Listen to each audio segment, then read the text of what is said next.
Friends, আমরা এখন একটা প্রেস্টিজের শোরুমে ঢুকছি। দেখো কি কিনি।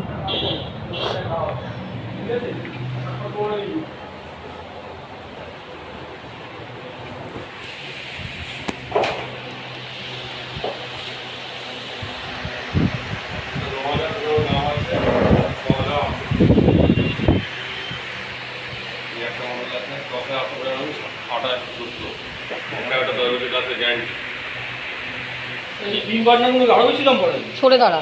হ্যাঁ, একটা মডেল আছে 3000 টাকা পড়বে, 2 বছর গ্লাসের গ্যারান্টি। 3000 এই একটা মডেল আছে, এটা ডিসকাউন্ট করে 4620, 2 বছর গ্লাসের গ্যারান্টি। মানে এগুলো কিসের জন্য? মানে গ্লাসের ডিফারেন্স। গ্লাসের ডিফারেন্স, দাম ডিফারেন্স। আর ম্যাক্স ইউনিট দিয়ে ওগুলো না না, ম্যাক্স ইউনিট নিচে নিচে এই মডেল 3 2 আছে। আমি 300 অ্যাকচুয়ালি ওর কেন এগুলো কি ফেটে যাওয়ার সম্ভাবনা আছে? এটা ভেঙে গেলে আপনার গ্যারান্টি পেয়ে যাবেন। গ্লাসের উপরে তো ওয়ারেন্টি থাকে। ও ওয়ারেন্টি তো রিপ্লেস করা যাবে, সারা যায় ওটা চেঞ্জ করে দেয়। চেঞ্জ করে দিবে।